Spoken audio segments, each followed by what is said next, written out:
Train चलने को ही थी कि अचानक कोई जाना पहचाना सा चेहरा जर्नल बोगी में आ गया।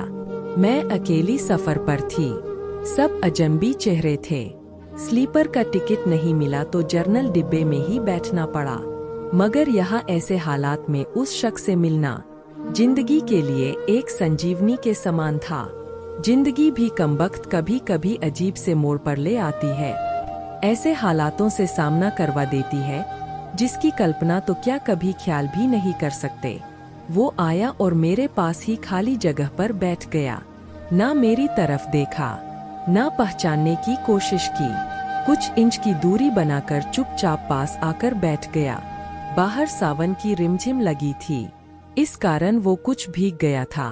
मैंने कनखियों से नजर बचाकर उसे देखा।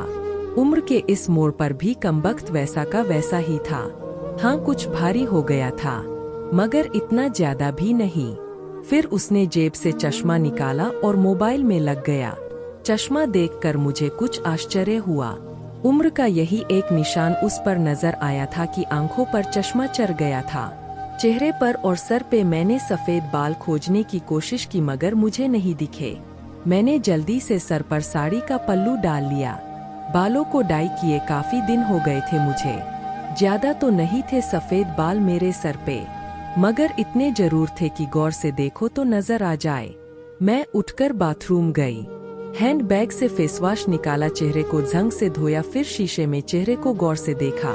पसंद तो नहीं आया मगर अजीब सा मुंह बनाकर मैंने शीशा वापस बैग में डाला और वापस अपनी जगह पर आ गई। मगर वो साहब तो खिड़की की तरफ से मेरा बैग सरकाकर खुद खिड़की के पास बैठ गए थे। मुझे पूरी तरह देखा भी नहीं, बस बिना देखे ही कहा सॉरी। भागकर चाहा तो पसीना आ गया था। थोड़ा सूख जाए फिर अपनी जगह बैठ जाऊंगा। फिर वह अपने मोबाइल में लग गया। मेरी इच्छा जानने की कोशिश भी नहीं की। उसकी यही बात हमेशा मुझे बुरी लगती थी। फिर भी ना जाने उसमें ऐसा क्या था कि आज तक मैंने उसे नहीं भुलाया। एक वो था कि 10 सालों में ही भूल गया।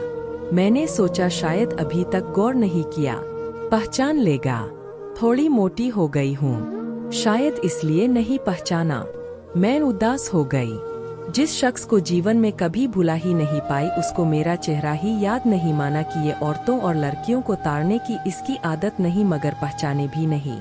शादीशुदा है, मैं भी शादीशुदा हूँ। जानती थी इसके साथ रहना मुश्किल है, मगर इसका मतलब यह तो नहीं कि अपने ख्यालों को, अपने सपनों को जीना छोड़ दूं। एक तमन्ना थी कि कुछ पल खुल के उसके साथ गुजारूं।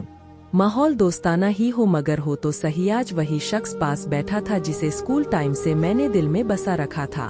सोशल मीडिया पर उसके सारे अकाउंट चोरी छुपे देखा करती थी।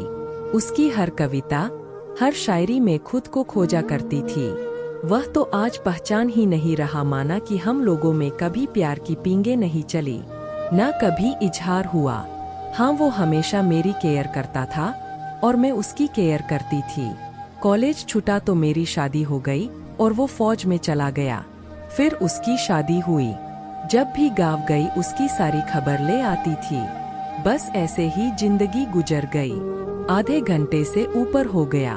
वो आराम से खिड़की के पास बैठा मोबाइल में लगा था। देखना तो दूर, चेहरा भी ऊपर नहीं किया। मैं कभी मोबाइल में देखती, कभी उसकी तरफ। सोशल मीडिया पर उसके अकाउंट खोल कर देखे, वही था, पक्का वही, कोई शक नहीं था। वैसे भी हम महिलाएं पहचानने में कभी भी धोखा नहीं खा सकती। 20 साल बाद भी सिर्फ आंखों से पहचान ले।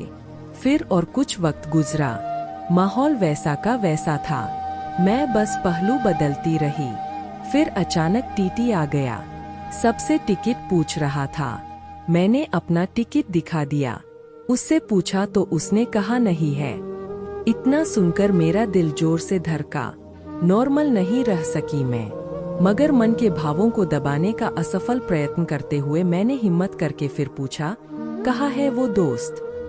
कमबख्त फिर मुस्कराता हुआ बोला, यही मेरे पास बैठी है ना। इतना सुनकर मेरे सब कुछ समझ में आ गया कि क्यों उसने टिकट नहीं लिया, क्योंकि उसे तो पता ही नहीं था मैं कहाँ जा रही हूँ। सिर्फ और सिर्फ मेरे लिए वह दिल्ली से कानपुर का सफर कर रहा था। जानकर इतनी खुशी मिली कि आंखों में आंसू आ गए।